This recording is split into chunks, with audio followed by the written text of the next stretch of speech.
Well, hello folks. I'm just checking the sound, making sure it all comes through. If you can hear me loud and clear and you can see the pictures, etc. If you could pop a comment in the live chat, that'd be greatly appreciated so that I know everything's working. And I will see you at past.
I'm just doing a second sound check because I did one a few minutes ago, but there was no comments from it. So I'm just hoping it's working. If you can hear me, then please put a comment in the live chat. Thanks very much.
And good evening. Welcome to Ian's Studio Live, the 54th edition. This is week 49 since we started this, and we're coming up to the 1 year anniversary of this.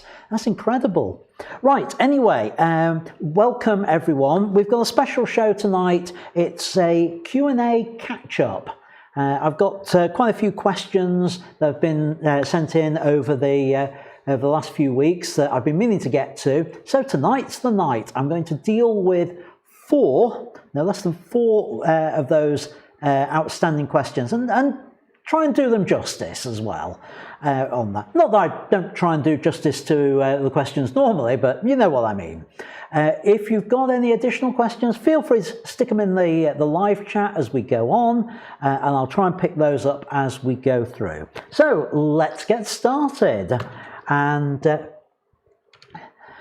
just to let you know, if you are new here, perhaps watching this on a replay, or maybe you're one of the people who's tuned in who doesn't normally and want to know what is all this about. Well, before I tell you what it's all about, do me a favour, go and hit the subscribe button and the little bell icon, then you'll get notified for future live streams and videos. Perhaps give me a comment on videos, and most importantly, because I do this every week, go and hit the like button. But I saw it go up from 4 to 5 there as I was talking about it, so thank you for that. There's an aim to get to 17 likes before I get to the end of the intro, and I don't think I'm going to manage it. I've only got 12 viewers according to this tonight so far, but that might change as we go through the intro. It also gets harder to get the 17 likes because I get quicker with the intro each week as well. And once again, as ever, my thanks to everyone who's been sharing the links and telling people about the show. I really appreciate that. So thank you very much. In case you don't know, these are twice weekly shows, certainly for the time being anyway. That may change in the future. I'll talk about that in a couple of weeks' time as to whether we carry on twice weekly or not. But for the moment, Sunday nights are tutorial and Q&A based. So I've got effectively 4 mini tutorials based on 4 questions that I have been asked for tonight. On Wednesday nights, our main theme is feedback. Feedback on your images. So if you want me to talk about your image, want some feedback, got questions about why something worked or didn't work, send your image to feedback@ians-studio.co.uk, and any images which are sent there get priority when I do the feedback. That's because I've got the shooting information, I can check the focus, I've got the full settings, I can go into a lot more detail when I've got my images coming in that way. But for the rest, I will pick images from my Facebook group. I've moved the slide to the right place this week. That's the Facebook group. Please go and join it. Join in the conversation there. It's where things carry on during the week. It's a great place to share your photos, ask for feedback. We have photo challenges there. There's some people still finishing off the bingo challenge that I set at the beginning of the year, and that's probably going to run on in the background for some people throughout the year, and that is absolutely fine. There's no requirement for you to get it done in 25 days as a couple of people did. Well done to you, but no need for that. Do it at your own pace, because it's all about getting you out there shooting with your just getting you shooting, getting you thinking about how you shoot and what you shoot on there. And also, it's where I keep people updated on what's happening with the live stream, what's coming up, and things like that. So great place to hang out online and join in the conversations there. Now, the shows stay here online for a while. I am gradually working through finding out the highlights, doing cut down versions, and then moving the full version over into my academy and just leaving a few extracts here on YouTube. So if you're new to this and you've missed some of the past ones, you've got a great opportunity to go back and to view the extracts, not just the extracts, but the older shows on there. They will be up there for a few weeks before they get removed. quite a few weeks. Now, if you do find the shows really helpful, and you want to contribute to keeping my business going, let's be honest about it, folks, keeping me online on there, then you can buy me a cuppa. And it's basically, that's the link. It's run by BuyMeACoffee. A lot of YouTubers use it. It's where you can make a small donation just to keep keep me stoked up with cups of tea. And each week I'll put somebody's name who's donated on my mug for the live stream. And tonight, it's thanks to Martin Atfield for today's cuppa. I don't know whether Martin watches. I've never seen him in the chat, although I think he occasionally dips in and out. So if you do manage to see this one, Martin, thanks for the cuppa. Cheers. Oh, a nice one it is too. Now, the other thing about the Facebook group is we have a cover image on there, and it's not one of my images. I choose an image each week from the images which get posted there to be the cover image for the week. That's this week's by Amanda McGreal, and I'll be changing it at the end of the live stream. If you want to find out if it's your image that's going to be next week's cover image for the Facebook group, make sure you stay tuned to the end of the live stream. I also have a newsletter, and there's the link, and it's down below the video if you want to sign up for that. So, what have we got on the show tonight? Well, oh, I've got an itchy nose. Right, we've got the live Q&A, and I'll deal with any other questions that come in as we go on. But the questions that were pre-submitted, and this is the thing, you can always send me and email me questions for the show. If you are on the Facebook group, there's a document there that you can actually edit, and I've set the permission so anyone can go in there and edit and add their questions in there. So feel free to do that. But we've got a question about the 10-bit HEIF, HEIF file format. John Barton was asking, what's DNG? So I'm going to talk about that. Tim Cosford wants to know about the effect of depth of field on using a crop sensor when using a crop sensor camera. That was an interesting one, Tim. It's one that I've known, but it's taken me a little while to get my head round it in a way where I can clearly explain it. And tonight will be the proof as to whether I really have or not on that, as to what's going on and what you're seeing and why you see it with a crop sensor camera on there. And finally, and I don't know who asked this one. Oh yeah, the 10-bit file format was asked by Gary. But the color calibration one, I can't remember who asked it. But I'm going to go through the workflow for color calibration from camera all the way through to print. Now it's going to be an overview rather than down to the minutiae detail on that one, but will be enough for you to understand what the process is and to be able to take some sensible decisions about what you need to do for your photography and color calibration. So that's those are the four main questions. Nice to see a few more people in there now.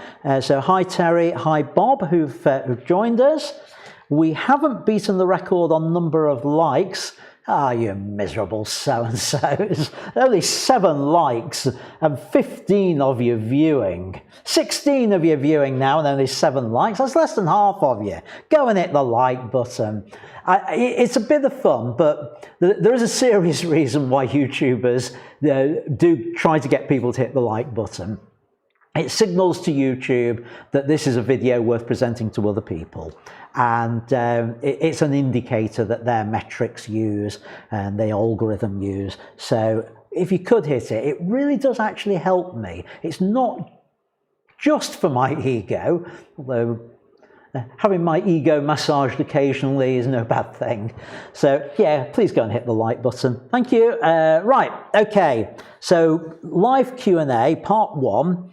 As I said, ask your questions in the chat.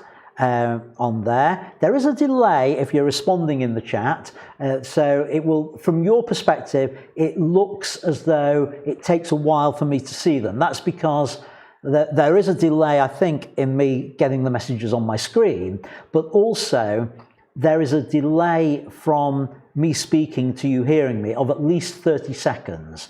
So all that together makes it look as though there's a bit of a delay when the messages come in. So get them in quickly if something occurs to you on there. If you're watching it on replay and you've got questions, you can put them in the comments, and I'd love it if you did pop me a comment in there. Again, that's another one of those metrics which helps things, is the comments. But you can always email me at contactme@ians-studio.co.uk, and I'll respond to your questions on a forthcoming live stream with those. Right, so the first question comes from Gary Platt, who asked, would it be possible to explain the 10-bit HEIF file format? I've heard stories about it replacing JPEG, but I'd like to know the truth. Well, Gary, to quote Fox Mulder, the truth is out there. And I've done a little bit of research to try and find it. So let's try and answer this one with a little bit of background about what is this format, what's it good for, why is it there, and what's going to happen in the future with it. Well, first of all, HEIF, if that's how you pronounce it, I've never heard anyone pronounce it, but if that's the way it's pronounced, it stands for High Efficiency Image Format. There's a typo on there, there's an H missing on it. Right, High Efficiency Image Format. It first appeared with Apple. I'm not sure whether they created it themselves, but they were the first people to adopt it as the image storage format on some of the more recent mobile phones. And that's because for the same quality level, the file size is much smaller. Therefore, you can get more photos of cats and the like, and duck-face selfies onto your mobile phone. So that's where it started. Now, although Apple were very much instrumental with it at the start, it's not an Apple proprietary format. It is actually an open source format that anyone can use. Now, that is really good news, because if it was Apple proprietary, myself and other people would be saying, just avoid it, it's Apple proprietary on there. And they do have a habit of doing things their own way, don't they, on it. Now, where's it come from? Well, it's actually based on a video codec. The most recent codec that's around is the HEVC, H.265. Now, most videos that you will see these days are H.264, and that's the most common format.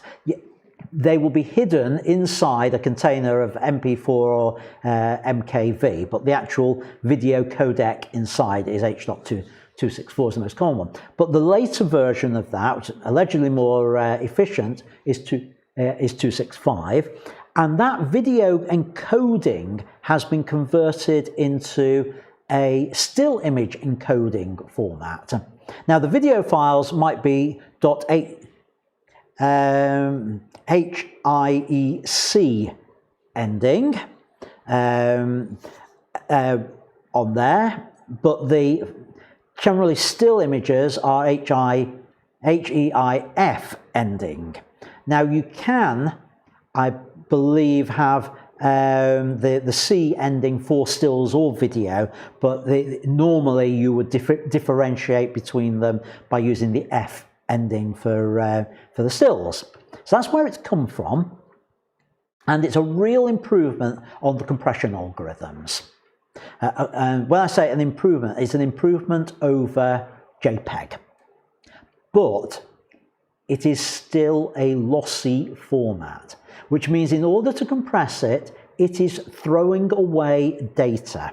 So that means it's not going to be a replacement for things like PSD, TIFF, RAW, DNG, anything like that. It's not going to replace those because it's a throw away your data format, which means it's not something you're going to want to use as a master file format on there. So be aware of that. Now, again, a little bit of background information to try and see where this format fits in is to try and understand the three competing elements to compression. And they are the speed it takes to compress and decompress, the quality of the compression, and the size of the resulting file. And typically, it's pick any 2 out of 3 on those. That's just how it works on there. So with the JPEG format, which hopefully, yes, is the right slide, that was created in 1992 initially, and then there was an updated version from 1994-ish, that sort of period of time. Now that has a reasonable size for a reasonable quality, and one of the great things about JPEG is you can choose the quality when you are saving it, and the higher the quality, the larger the size, as you probably expect, and so that's how it is. But it's relative to the HEIF format, a slow compression decompression. HEIF is able, because computing power has moved on considerably since 1992, we're, what, 30 years? Good grief, 30 years, near 29, nearly 30 years. That's moved on so much that you can now use compression algorithms which take much more compression cycles to be able to do it, which is where this new format comes in. So it makes use of that processing capability to be able to compress the file further and still maintain the quality. As I said, there's effectively that triangle of processing power, quality, and size, and it's pick any 2 out of 3 on it. So that's where it's come in. It's come in because we can now use the processing power a lot better to give smaller files on there. But there's another thing with it. It's the quality of the images. It's not just about how pixelated it is, but it's about the color fidelity in there. And it's been designed so that they can be viewed on HDR compliant displays and monitors. So you've got this wider tonal range with it as well. So this is all good. It's a really good format. It's been well thought out, and you can understand why people like Apple have wanted to adopt it on there. But this is the problem.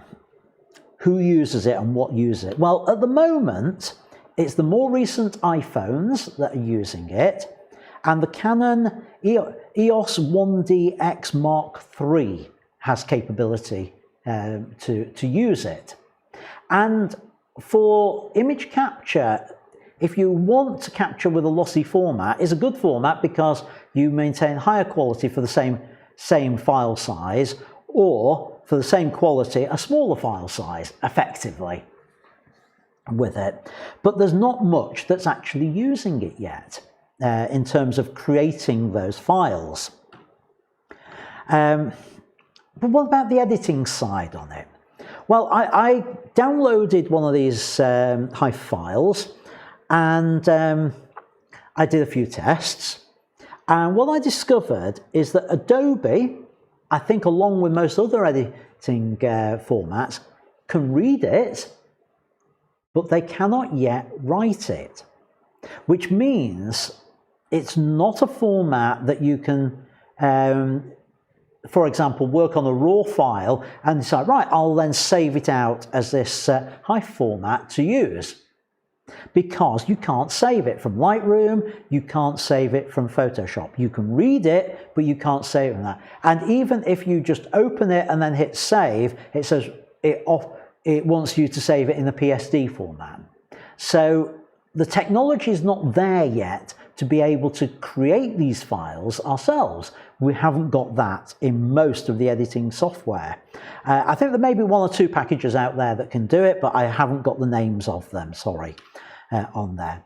So, okay, we can't create it, but the phones can create it, and the Canon camera can create it, and other cameras will be able to create it fairly soon. Can you view it?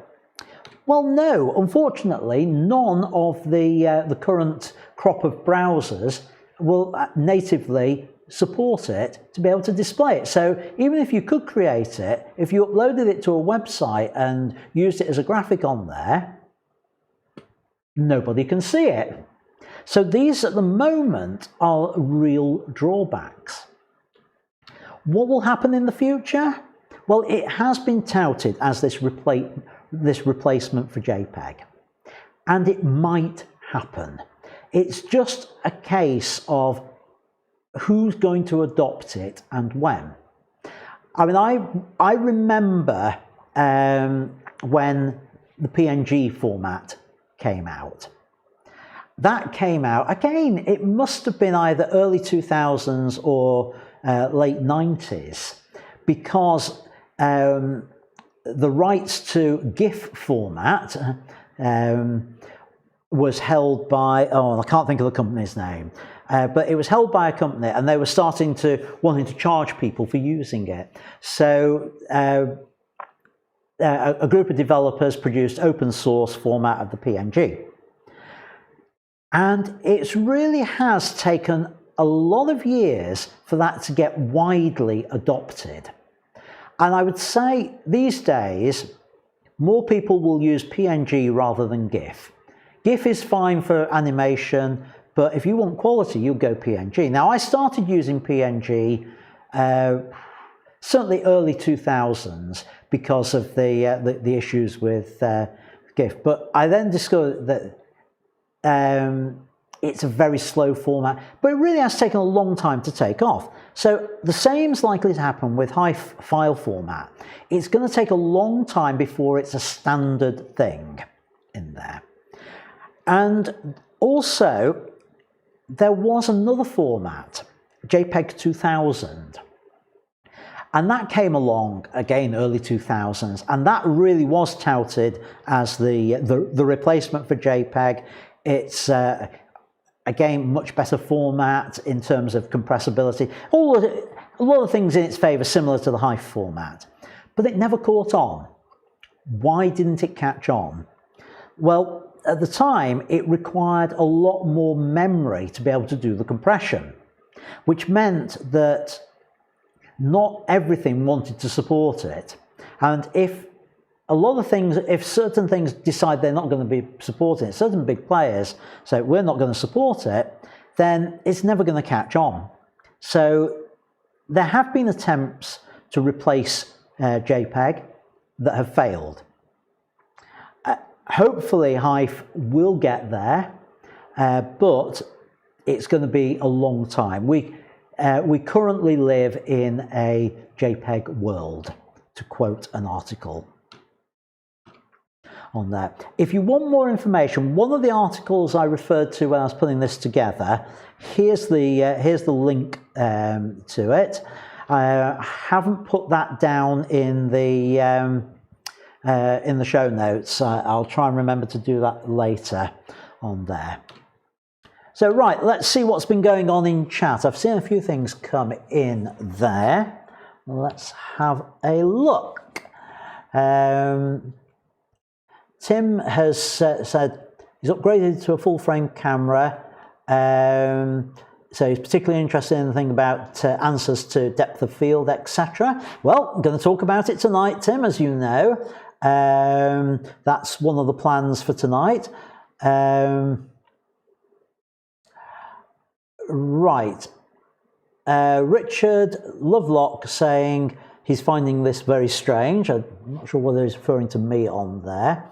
If he clicks on my reminder link, it brings him to watch, but he can't see the chat or being able to comment. Right, Richard, I can answer that one for you. You need to make sure you're actually signed in to your account to do that. And I'm just slightly puzzled that presumably you've transferred onto another screen to be able to do the comments on there.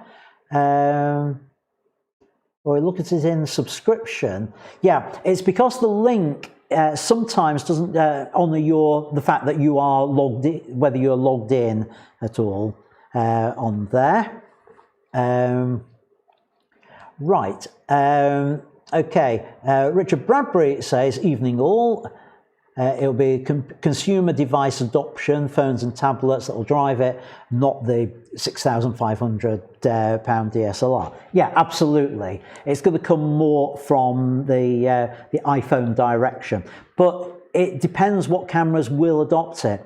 The fact that Canon have put it in on their high end, I'm pretty sure will eventually percolate down. I believe they've got some moves towards being able to support it on some of their printers as well, so that you can put that format file on a card and print direct from it on there. So that's where I think it's going on that.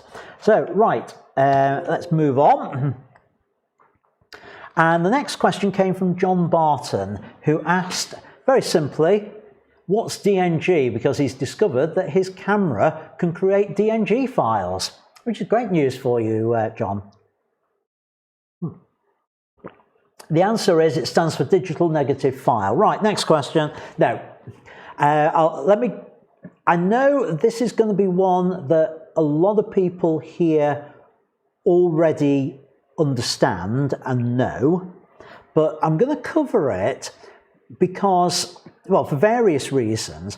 There will be some people on here that don't understand what DNG is, don't understand what RAW is, and all those things. So it's this is the beginner's level one for those who don't know it, and hopefully it will help John understand what his camera's able to do on there. So bear with me, folks, those of you who know this and know it backwards. This hopefully will help the others on there. Right, so John, as I said, John asks, what is DNG? Well, it stands for digital negative file. And it is a special RAW format file for images.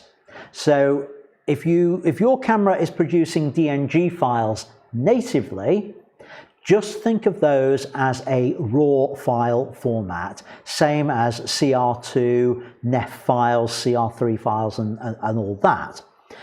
But in reality, DNG is far more than just a RAW format. There's a lot more to it than that. But to understand that, I want to take a step back and explain what RAW format is all about, and then explain where DNG comes into that. So why should you shoot RAW anyway? RAW is the format you should be shooting as opposed to JPEG. RAW is basically one of three formats that most cameras will produce. I say three, it's sort of 2.5 really. RAW of one form or another, JPEG, and the third one is RAW plus JPEG. So your camera will probably do those. In your case, John, it will be DNG, JPEG, or DNG plus JPEG, maybe, depending on the camera.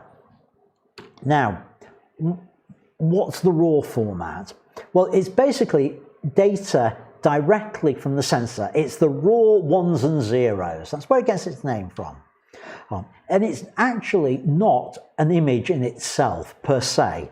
It's just data. It's ones and zeros. It needs to be processed to be visible. Now, it's typically 12 or 14-bit data. I think there's one or two now producing 16-bit data on there. So it's got more of a range of colors available to it, a range of data, range of tones in there than JPEG has. As we'll see in a minute, JPEG's 8-bit, which means it's got a better quality of information in there. It's saved with a lossless compression. As I was saying earlier with the HEIF files and the JPEG files, that those are lossy compression, which means it throws away a certain amount of data. RAW files don't. It preserves everything. It compresses it as much as it can without approximating anything. So it's a lossless compression. It has, because of its 12, 14, 16-bit, it's got this much higher dynamic range. Now, what's dynamic range? It's the range of brightnesses that can be recorded. So you're able to recover information from the shadows or from the highlights on there, but it does tend to look washed out because of it. When you first open it, that's just because it's not been processed. It has to be processed before you can do anything with it. And it needs to be sharpened as well, because raw data, again, a little bit of background, cameras have a filter over the sensor, which tends to soften the image, and it has to be sharpened. Now, it gives you other advantages as well. It gives you a lot of scope for correcting your exposure. As I said, it's got this wider dynamic range, which means some of it, when you first see the image, it might appear to be in the shadows, but you can bring that data back or recover it from the highlights because of that. You can, because it's just raw ones and zeros, the setting of the white balance can be done in post-production as a zero cost change. If you do that on a JPEG file, it has an impact on it. It does, it's a very small amount, but changing your white balance on a JPEG does, again, slightly degrade that image. A little bit for the people who are watching this who are more familiar with RAW files and DNG files, one thing for you just to keep in mind is remember your histogram on the camera is only an estimate, because it's not actually based on your raw data. It's based on the thumbnail that is produced from the raw data, so it becomes only an estimate. So just be aware of that one. So what's the advantages of RAW?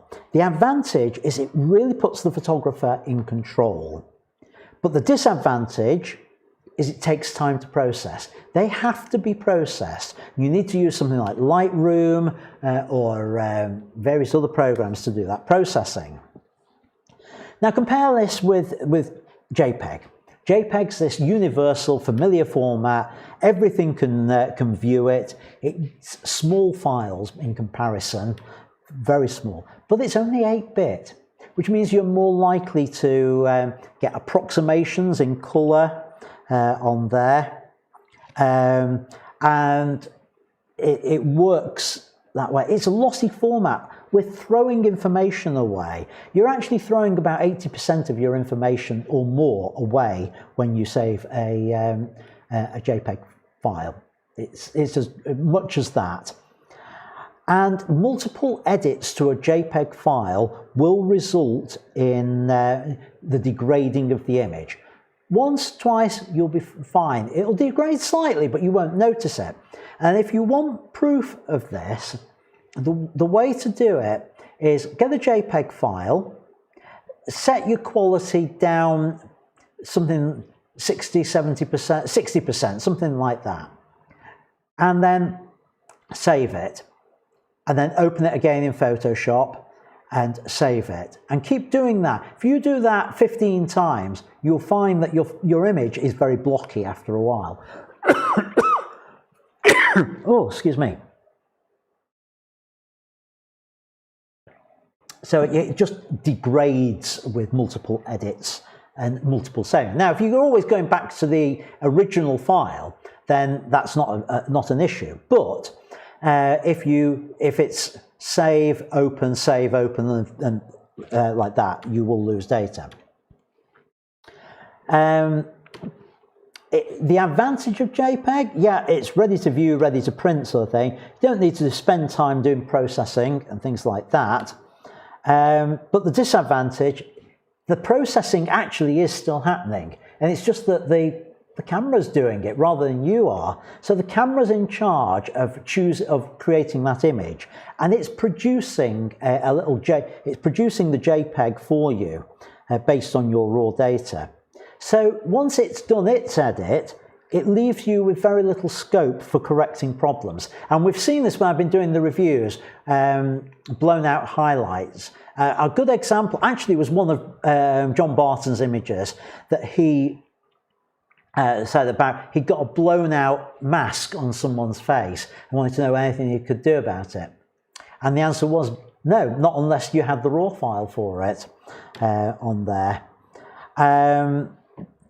And yeah, you need to set your white balance in camera with the JPEGs. Now there is this whole halfway house. I do recommend people shoot RAW plus JPEG. The camera still produces the JPEG. It's going to produce the JPEG anyway. It normally just embeds it in there as the little thumbnail in the DNG. But this, you get the two files. You get your RAW file and you get your JPEG file. And it's a good transitional option. If you're thinking about shooting RAW, then I would say do it and set this mode, because I have come across so many people who were shooting JPEG, and they switched over to RAW, and they've said to me, you know, I really wish I was shooting RAW 2 years ago. I did this amazing trip. One person said to me they'd been off to China and all their shots were in JPEG, and then they learned how to process RAW files, and you know, I could have done so much more with those images if only I'd been shooting in RAW on those occasions. So do it the RAW plus JPEG, and initially you only need to process the RAW files for the 1 or 2 images where you think, yeah, that JPEG's, it's got blown out highlights, can I bring it back? Those are the times. Or the ones where you just need to do that extra little bit of work, go to the RAW file on that. And you'll find as time goes on that initially you'll look at your processing with the JPEG, and yeah, sometimes you'll do better than the JPEG. Most of the time the JPEG will probably look better than what you've got. And then gradually you'll find that any time that you edit a RAW file, you can get an image as good as the JPEG. And after a little while after that, you'll know that if you edit the file, the image is going to be better than the original JPEG. You're going to be happier with that. And then the 4th stage is you get to the point where you no longer like the JPEGs because every image looks better when you've processed it, and you start thinking, why am I shooting the JPEGs anyway? I'll just shoot RAW.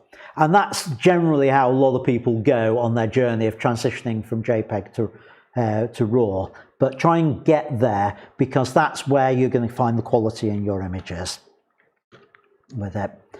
And so you can use that JPEG initially as a benchmark as to what's achievable, but you will get better than doing that.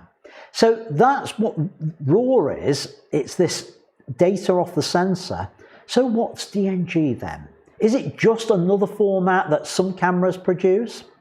Well, no, it's more than that.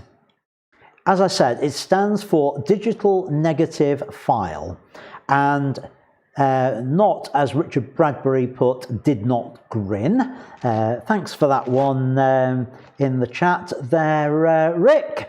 We will go back to the official definition on there. So let's talk about the problem with RAW files. There is a problem with RAW files, and that problem is the RAW file, whether it's CR2, CR3, NEF, or whatever, is a manufacturer proprietary format. Not only that, but even within a particular extension format. So CR2, which is Canon, then there are multiple versions of that. One camera's CR2 is not the same as another camera's CR2. And the way I tend to illustrate this to people is, if I was to give you a 3.5-inch floppy disk, would any of you watching this be able to read it? There might be one or two geeks on here. I suspect Terry Hewitt might be one of the few people who'd be able to read it, but I doubt anybody else would be able to. And they're only, what, 20 years old, if that, when we were using those.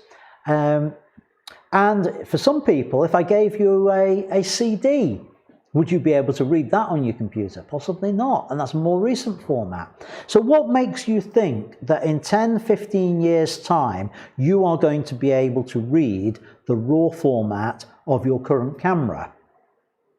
Because it might well be obsolete. Don't believe me? 20 years ago, I did some video. I produced a video for a church. I did a lot of work on that.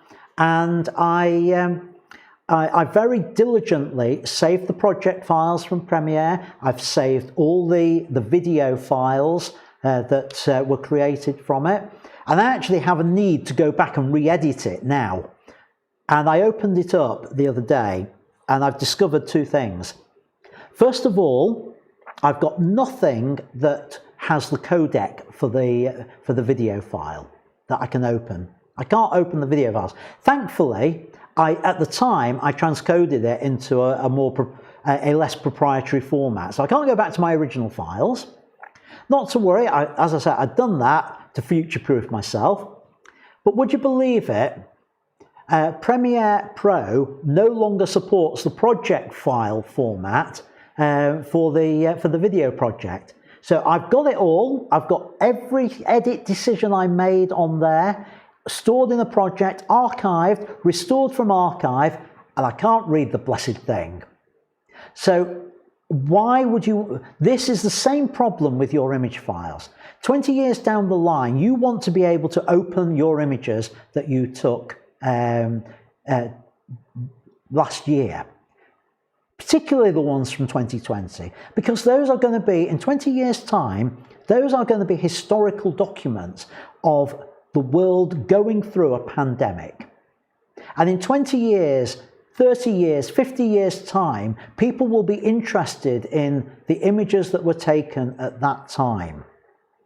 So having those in a format where people can read them at the highest quality is important. RAW files may not be readable in the future. So DNG came along as an answer to this problem. And what it is, it's an open source format for RAW files. It was created by Adobe, but it's been put into the... I don't know whether it's genuinely public domain, but it's open source, which means anyone can create programs which will read it. And that means that because it's publicly documented what that format is, it means in years to come, even if nobody else is still supporting it, the document is publicly available. The documentation for the format for CR2s and NEFs are not publicly available. They're proprietary. Canon and Nikon keep them closely guarded secrets. So you can't just reverse engineer it and say, right, okay, let's just open those files, because we don't know what the format is to start with. We don't know how it's been encoded. DNG, we know. So going forward, that will be accessible on there. It does contain all the same raw data. It's a slightly smaller file, and believe it or not, you can actually embed the original raw file in there, but that'll just double your size of the file. I've never found any reason for doing it myself. It has another advantage in that you're processing data from the likes of Lightroom or Adobe Camera Raw, which is normally written out as a sidecar file, the .xmp file. There's a special section within the file that is preserved for writing that information, which means it doesn't get lost along the way. True story, came across a photographer who had been working on some files, did a whole load of processing, looked in the folder where all their CR2 files or NEF files or whatever they were, and spotted these .xmp files and thought, oh, those must just be temporary files, and deleted them all. Threw away all the processing information. So having it embedded in there means it's not going to get separated from the file on there. And basically, anything that's, once a file is converted to DNG, anything that understands DNG can read it. So you are future-proofing yourself by doing it. If you want to know how to convert to DNG, the easiest way is through something like Lightroom. I've got a video on it. That's the icon to look for. Have a look on my Learn Lightroom channel, and you'll find it on there on how to do it. Now, it's worth saying that DNG still needs processing, just like raw files. Use something like Lightroom, ACR, Capture One, Darktable, or on One Photo Raw to process them. Or you could use proprietary software. Now, I say proprietary software because Canon have their own proprietary software which will allow you to process their raw files. I think Nikon have, but you have to buy it. I don't know what your camera manufacturer is, John, when you ask the question, and whether they provide something which will process the DNG files on there. Right, Q&A. What's going on in chat? Let's have a look. Right. Okay.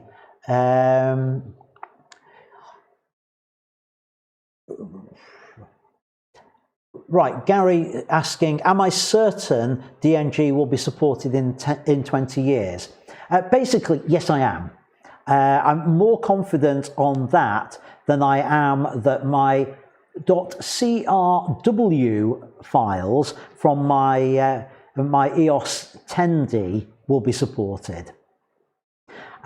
Because it's this open source, and it's common across the brands. It's not tied to just Canon or Nikon or Panasonic or Sony on there. So yeah, I'm confident on that. And because it's open source, then there'll be enough geeks out there who will be able to look at the standards and say, yeah, we can write that on there. Right, Richard Bradbury asks, if Adobe can create an open source format, why can't they get Lightroom right? That's an interesting question, and probably one for another day.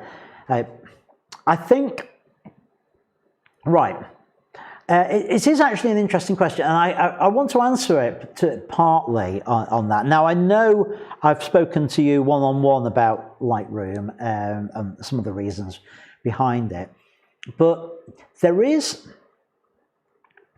one of the reasons I believe they don't get Lightroom right is because, believe it or not, because of Adobe Camera Raw. And they want to keep the engine for processing photos as a self-contained thing, which is Adobe Camera Raw, which you can then use that engine within Photoshop. And because that is then self-contained, it means that the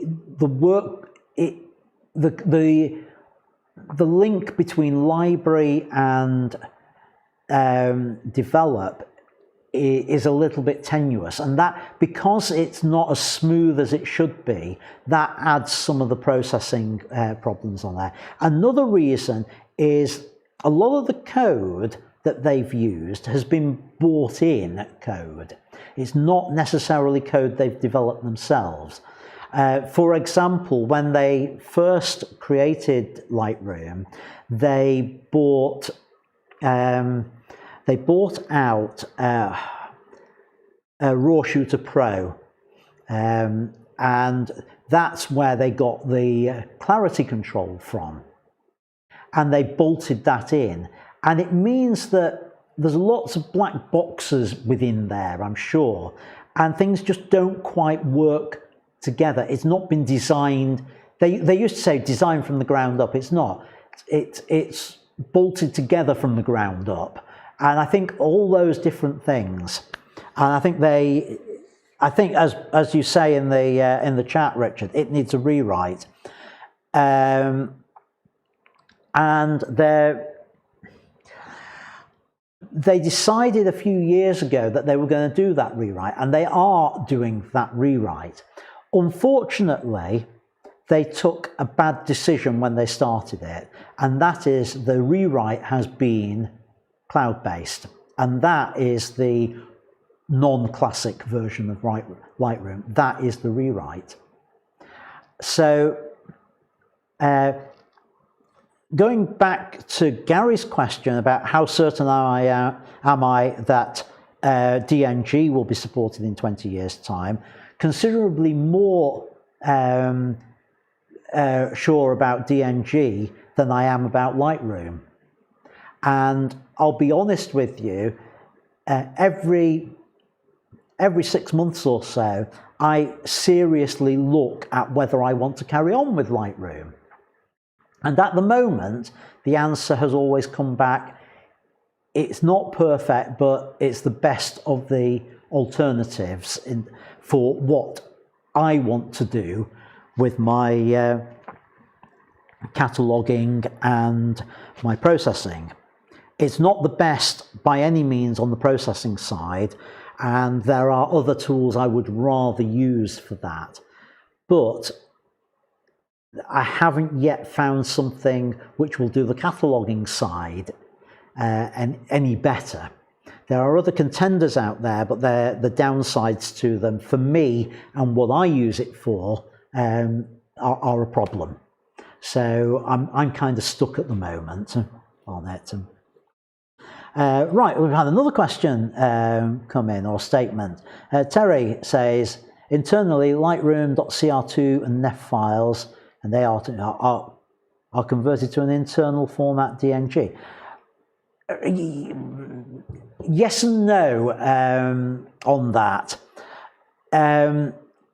It converts them to a DNG format for the smart previews. It uses a version of DNG, a lossy version of DNG, at a lower resolution for the smart previews. It doesn't convert your CR2 file and call it to a DNG and then still call it a CR2 file. Those are not touched. Your basic files are, it's non-destructive editing, so it doesn't adjust those. But those smart previews are a DNG format internally on there. So yeah, right, okay, let's move on.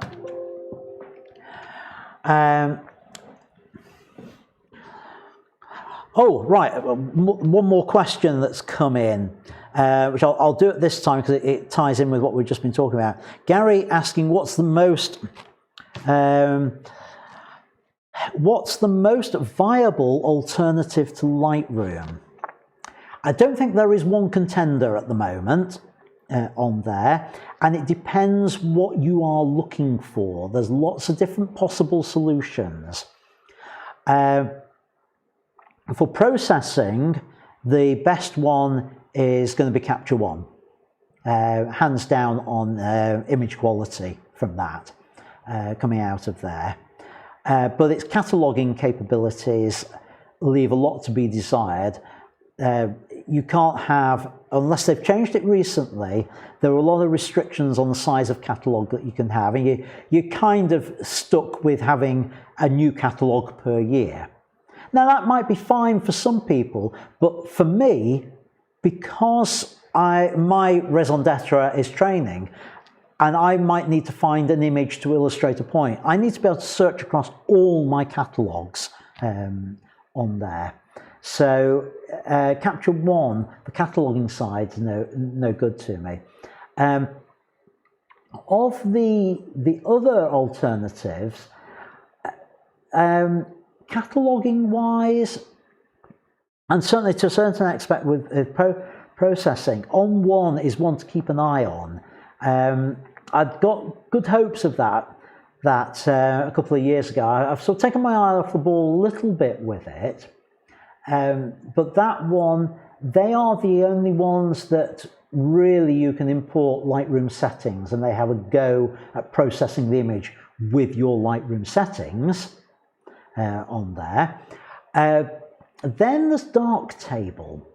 Darktable's really the dark horse on the scene. It's a freebie bit of software, it's open source. Again, heard good things about it. Not sure about its cataloging capability. I don't think it's high up there, but it's certainly one worth keeping an eye on because it might well get there. Right, more things coming in on here. Right.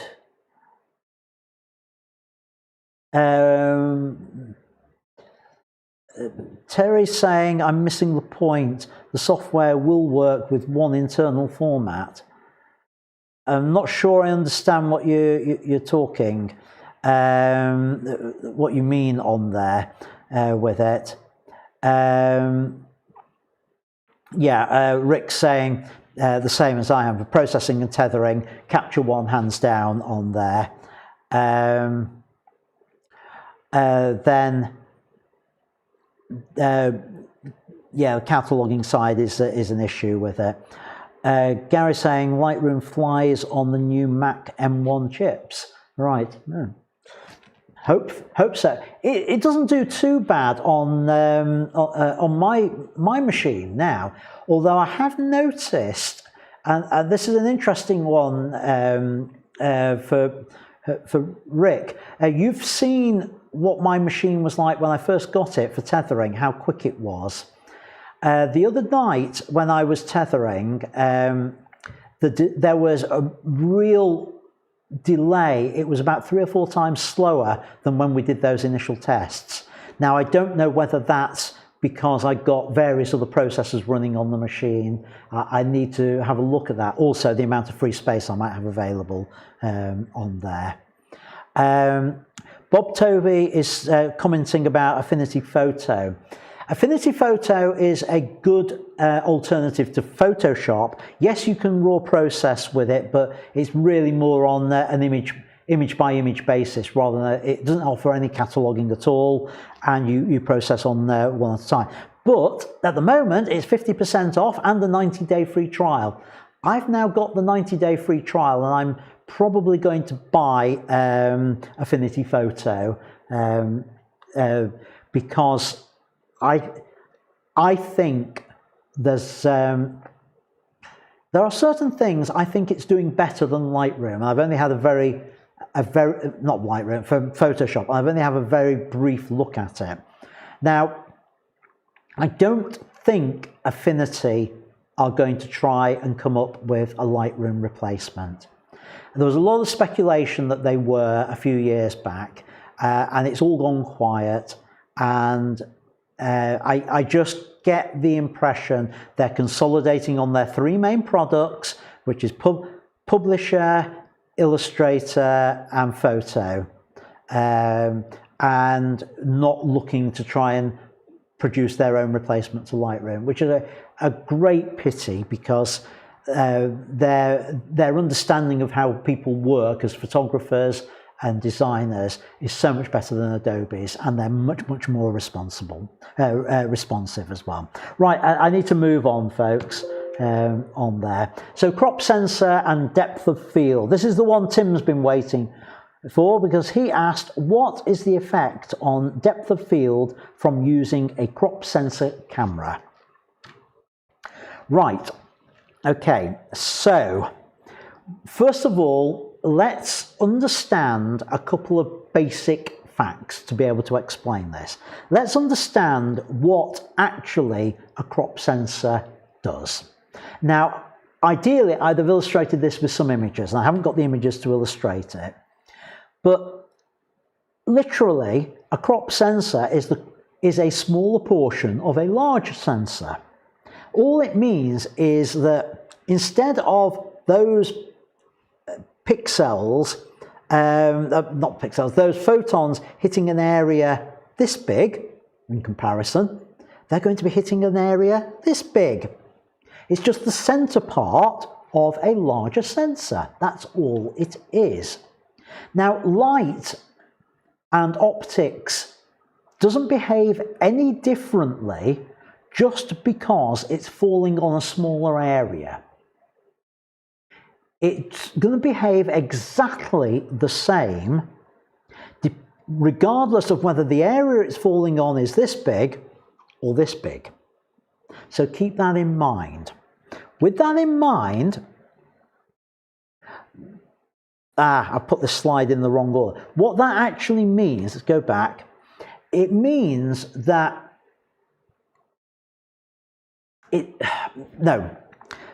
sorry, I knew I was going to get confused on this. No, I remember why I've got them in this order now. I changed my mind on the order of the slides on this. So basically, the light, if it's arriving on there, is no different if it's that big or that big. File that away. Next thing, file away in your mind the 3 factors that will affect depth of field. Aperture is the one we all think about. Focal length of the lens affects depth of field. And the camera to subject distance will affect your depth of field. Those are your 3 factors that affect it. So how does it affect it? Well, the obvious one that you know, that slide's in the wrong place as well. That should have been the aperture one to start with. Never mind. The camera to subject distance, closer to the subject you are, gives you a smaller depth of field. Further away from the subject gives you a larger depth of field. So, closer, small depth of field. If you move further away, you will get a larger depth of field. Have I got these in the right order? Focal length, they're in completely the reverse order. The longer your focal length, the larger the number, so gives you a smaller depth of field. So a 300mm focal length will give you a shallower depth of field than a shorter focal length, a wider angle. A smaller number will give you a larger depth of field. Yeah, I completely lost the slide in there, the aperture one. The aperture one, you know, is that the smaller the aperture, the bigger the F number, the bigger the depth of field. The smaller the F number, the wider the aperture, the shallower the depth of field. So those are the way the 3 of them work. So now let's think of a scenario where you've got 2 cameras. One is a crop sensor, one is a full sensor. And you use the same lens on both cameras and you photograph from one position, you don't move, you photograph the same subject.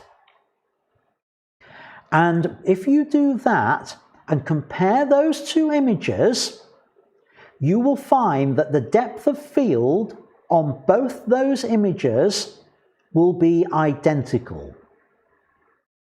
So 2 different cameras, crop sensor versus full sensor, with the same lens, so same focal length, same aperture, same camera to subject distance, will give you the same depth of field between the 2.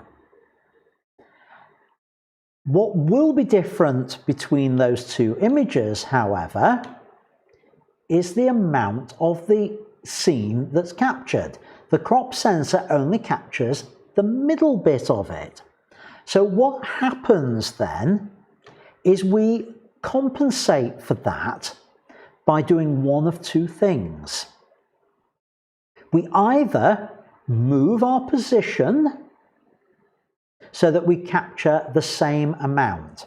Now, what's happened there? If you've moved your position, you have now changed one of those criteria that affects depth of field.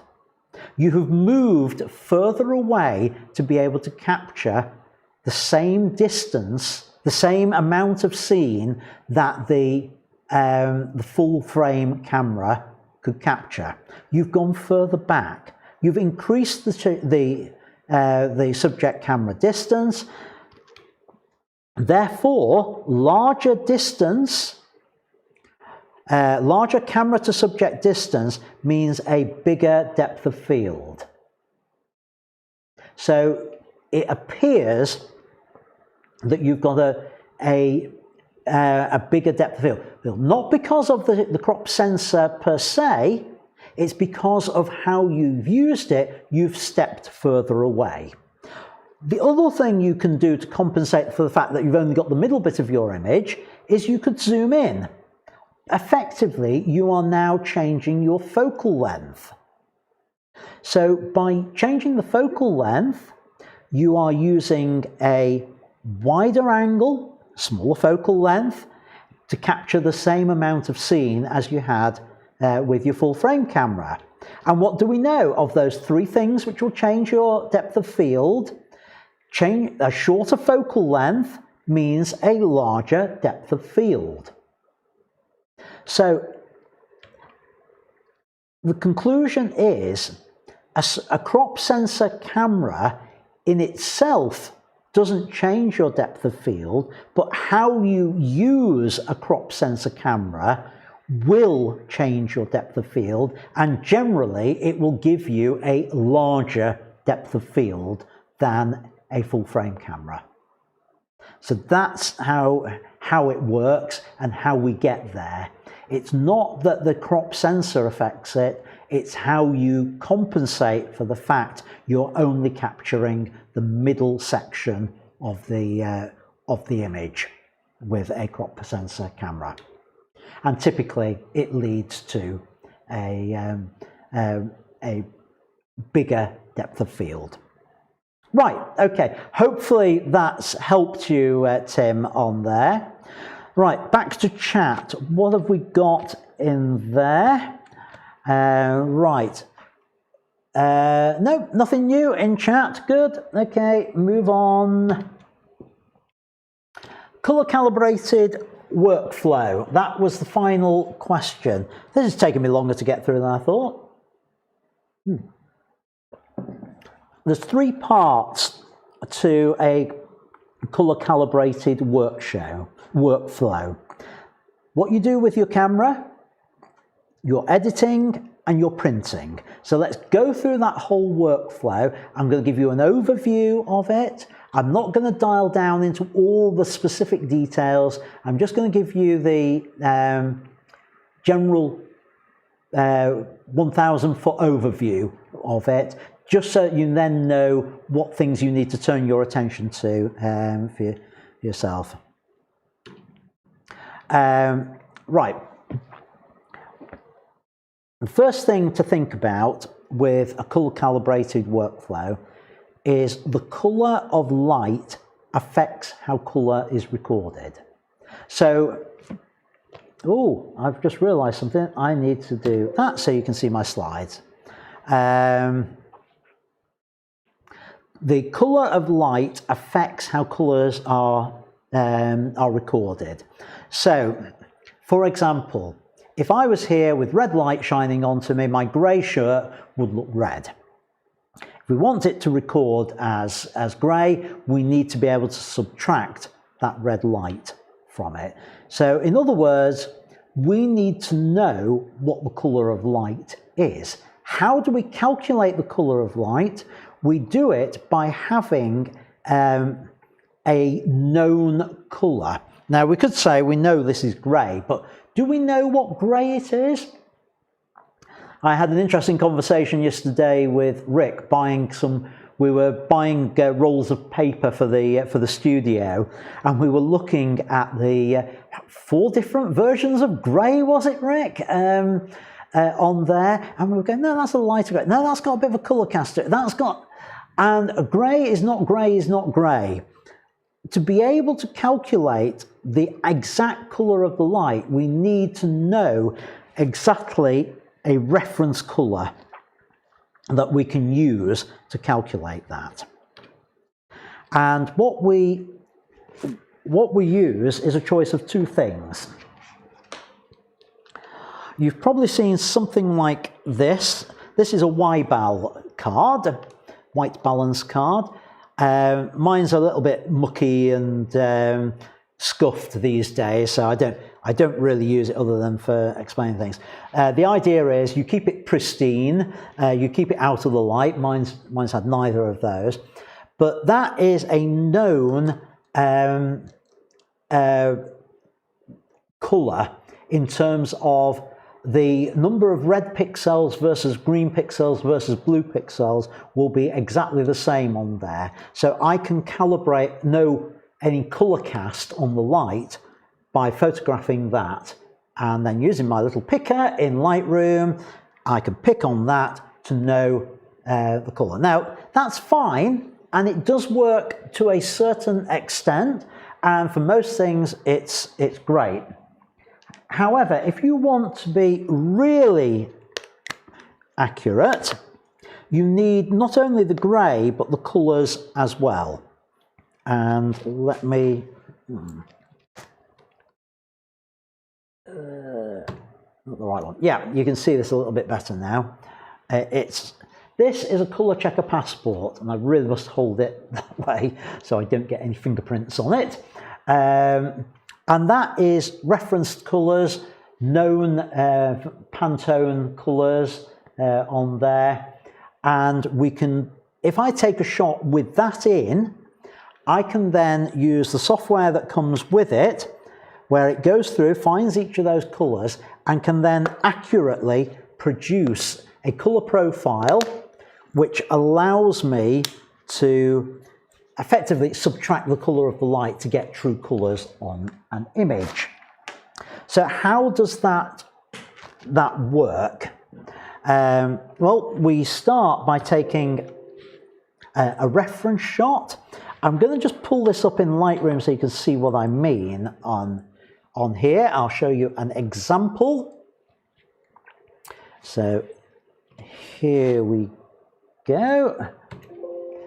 So this, I was doing some artwork photography. It's one of my own photos just to test all this out. But you can see I've got the colour checker passport in the shot here, just while I was testing everything. So I've got that in there. What I would then do, I'm just going to just double check something on here. Yeah, that's the one. I would then crop that just to show the card in there up to here. So I've now got it, oh, slightly out of focus, that one. Maybe I picked the wrong file for this demo. Then what happens is I've got the plugin in here. I can then export that file. Now I've got it saved in, yeah, oh, so many savings. X-Rite color presets. This is the option. And what I do is I give it a file name. I will call this IMB test and the date 2021-02-07, and I say export, and it will trundle away. You can see at the top of the screen processing. Once it's finished,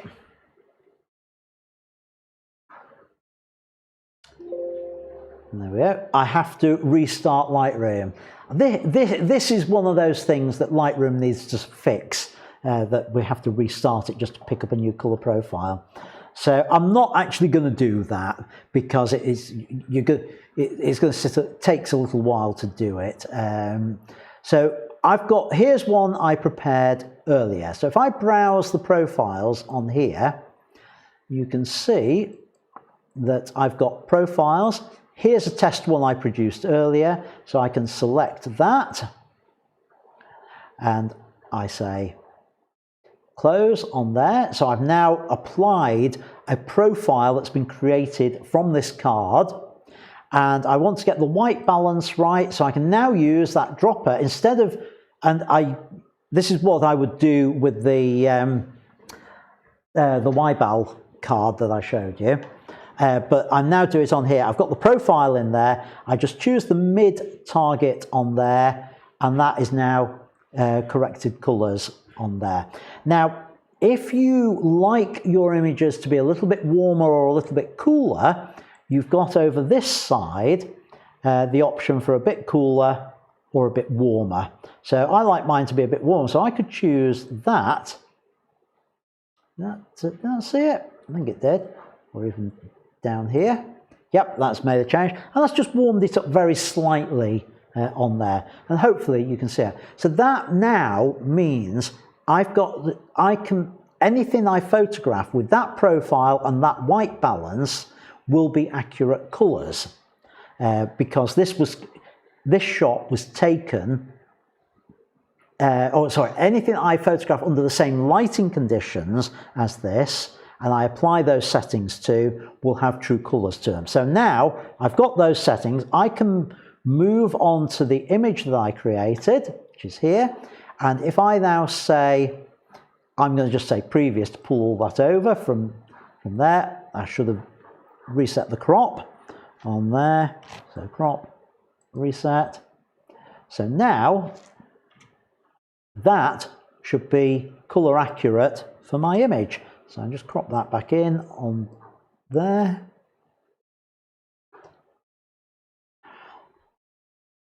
That file should be correct in terms of colors. What I'm seeing on the screen should be color accurate for what I photographed. So that's the first part of it. However, the next stage in color calibrated workflow is it's all very well having it right in camera and knowing that that the ones and zeros are correct, but if my monitor isn't displaying that correctly, then it doesn't matter. I'm going to look at it and think, well, that doesn't look right, it's got a color cast to it, I can't work on that. So the next stage on your color calibrated workflow is your monitor calibration. That needs to be correctly calibrated. And one of the problems is most monitors, by default, straight out of the box, are way too bright. So what you need is something like this, which is an I1 color checker. And I'm not going to run through how this works because I need my screen to be able to do the live stream. But what it looks like is a device, out of there, that will effectively sit on my monitor. Do that, you can see it a little bit better. It sits on the monitor. If you imagine it like that, facing the monitor, there's the sensor on it actually. So it faces the monitor like that. That bit's a weight on the back of it, just so that it's a counterbalance. And basically what the software does is it makes the monitor lots of different colors, lots of different brightnesses. This measures them, knowing what the color and brightness should be for what's being put on the screen. It then works out a conversion table, a color profile for your monitor, which means your monitor can then display everything on the right color. So it means that it's right in camera, you're looking at it on the screen and know that what you're seeing on the screen is correct. So that is probably the most essential part of your color calibrated workflow, getting your monitor to be accurate. on there. And the ideal way to do it is with something hardware on there. But you can, that's really how you should be doing it, but they're not cheap on those. There is a minimal option. The minimal option is to use a reference image and get that image printed by your favorite lab on there. Don't do any adjustments to the reference image, and then you just manually adjust the monitor controls to match. It's not going to be totally accurate, but to be honest, it's better than nothing on there. This is the reference image I recommend. It's the Fuji reference image. I got it from DS Color Labs. I just asked them for it, and they gave me a print. All right, but if you have images printed on a particular stock of paper, best thing to do is just get a copy of this image printed up on that stock of paper from your favorite lab, then hold it next to your monitor, and if you've not got a hardware calibrator, just adjust your monitor to make it look like your reference print. Then you know that whatever things look like on your monitor, it's how it's going to turn out when it's printed. So that's the cheats way of doing the monitor calibration if you haven't got a hardware calibrator.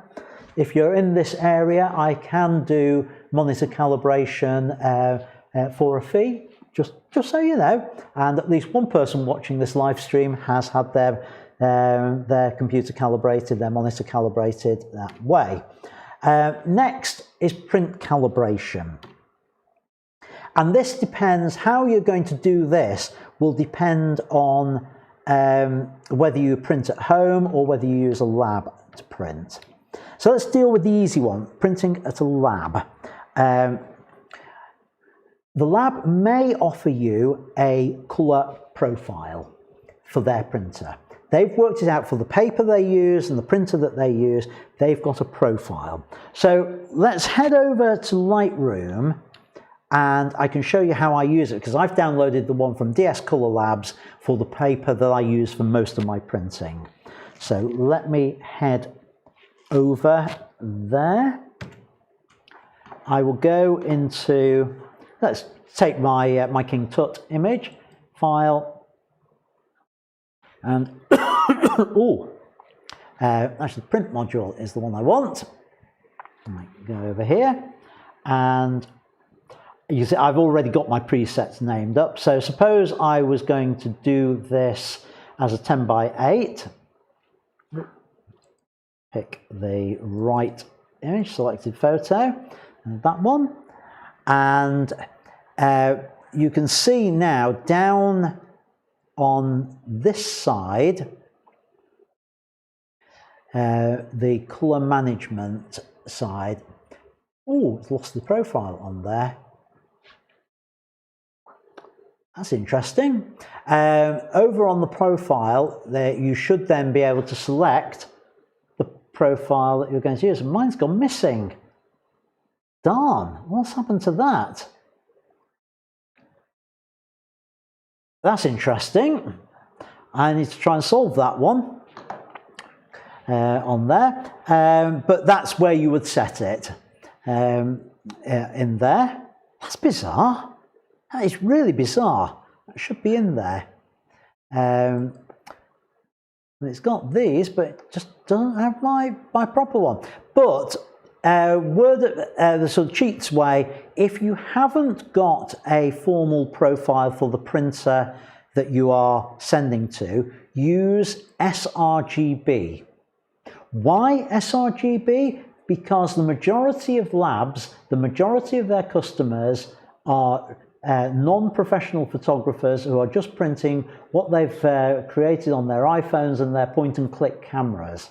And what profile will those have? They will have sRGB. So the majority of printers at labs will give you good results with an sRGB profile, but if you want true accuracy, use the profile available from the lab on there. So that's the lab solution. Now,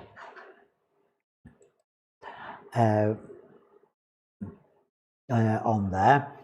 What happens if you have a printer yourself at home? Well, you've got basically three options. First of all, you can buy the print equivalent of one of these, and in which case you print out a reference sheet on your chosen paper stock with your printer, and you use this colour thing, you move it over, it reads all the colours until it then builds up a profile so that you've got colour accuracy on your printer. Alternatively, some papers will have for particular inks. So for example, Permajet, they do their own papers and their own inks. And if you're using both of those, you can download their profile for their inks on their papers, and you can plug that in to get the colour accuracy on there. So you've got that capability as well. And again, where you saw me set it in Lightroom is where you would set that profile in there to be able to print. The third option is Permajet.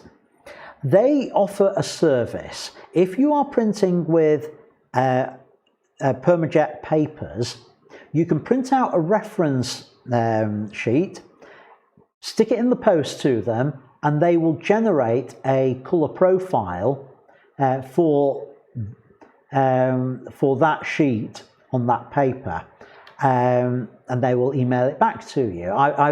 When I was doing printing at home, I used to do that fairly regularly.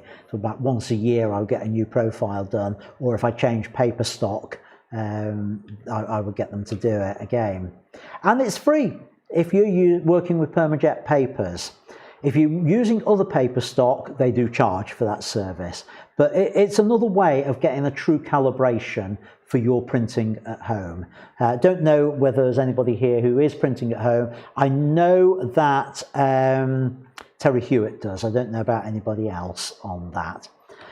But there is a question to ask at this point. Do you need a fully calibrated workflow?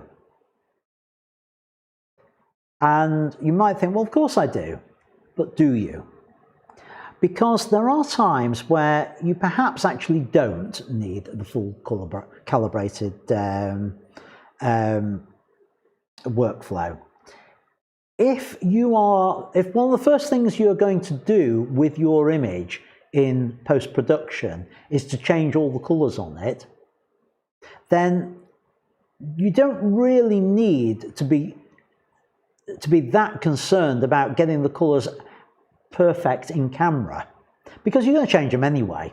If you're changing them to some abstract colour things, or you're going to be sticking over a colour cast, split toning, and or anything like that, then you don't need to go to the length of using a colour checker passport. Yes, it gives you a good base, but you can get away with just a simple grey card, much cheaper. And that gets you in the right ballpark because you're going to change it. Do you need a fully calibrated monitor? Yes, yes, yes. That is the one thing that you absolutely do need. And that is something that you must sort out on there. And that's really, for me, the main thing that you want. I have the full workflow. I calibrate my monitor and I calibrate in camera when I'm doing a job that needs colour accuracy. So when I'm doing work for local artists, I will colour calibrate. If I'm doing product shots for people, I would colour calibrate to make sure that I am representing their product absolutely accurate. But those are the times I would do it. The monitor, on the other hand, I've got to do that because I might want, even if I'm changing the colours myself, I might want some subtle dark hues on there, and If I've got my brightness way too high and I decide, right, I'll bring that so I can just see those dark tones, when I get it printed, the whole thing will just be solid black because I'm not seeing a true representation on my monitor. So yes, you do need to get that part right. What about the printer side of it? Well, if you're printing from home, yes, you do really need to get some form of calibration done to get anything remotely accurate on there, because otherwise you'll just end up with color casts from your printer. Trying to do it any other way is nigh on impossible. If you're using a lab, on the other hand, then your fallback position at sRGB for 99% of things that you print through the lab will be fine on there, and you will get good results with that. So you possibly don't need this full calibrated workflow. Yes, it's the gold standard, but it depends what you're trying to achieve anyway. So don't feel you have to go out and buy a hardware calibrator. I'd recommend it, but don't feel you have to. Try using an image, a calibration image instead, and at least get yourself into the right ballpark with it on there. Do you need the passport, color checker passport? Only if you need true color accuracy on your images. If you're not doing work to that level, then why worry about it? If you can get close enough for what you require, then why spend, I'm actually buying one of these, 100 quid? Why spend 100 quid on something that isn't going to give you that return? I've got my return on that because I do work for local artists, so it's important to me. But get your monitor right. Okay, let's have a last look at that live chat on there. Appears to have been a bit of a conversation going on between Rick and Tim.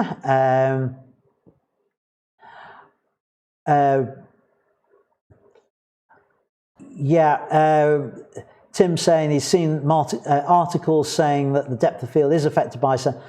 Yes, only because you're changing where you're shooting from, or you are zooming in to compensate for it on there.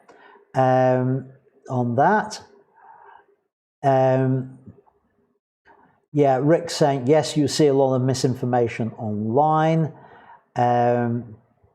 Rick's pointing out about various other things, lens compression, and other things happen when you change your position and when you change your focal length. But I just wanted to focus in, pardon the pun, on depth of field on that. Right, okay, let's move on and wrap up on here. Thank you for watching, folks. Thanks for everyone who's taken part in the chat and submitted questions for tonight. Thank you for those who've been buying me a cuppa. I noticed one come in earlier this evening on there. Thank you to that particular person on that. And thank you to Martin for tonight's cuppa on the mug there. And now, drum roll please, member photo of the week. This, for the coming week, the member photo will be this one from Adam Riley. It was his bovine hiding behind a bush shot, which I thought worked really well as a banner image on there. So congratulations to Adam. I'll be changing the image very shortly once the live stream's over. And if you want your image to be in with a chance for next week, make sure you submit something to the Facebook group in the coming week. So what have we got coming up? Well, on Wednesday, I've got another feedback show. And so get your images to feedback@ians-studio.co.uk or post them to the Facebook group. I'll also be continuing my beginner's guide to Photoshop as well. We'll be looking at layers and how those work on there. Now, next Sunday is Valentine's Day. So I will be doing a live love-themed tabletop shoot Whoa! No, it's going to be a couple of abstract images on the love theme shot on the tabletop, and my aim is to do it live in the studio with multiple cameras and the output from the shoot going out on the live stream on there. I'll show you how to create those. So during the week in the Facebook group, you'll love related images, and then the following week I'll be reviewing some of those in the feedback session. So thanks for watching, folks, and until next time, keep making great photos, and I'll see you next time, folks. Bye for now.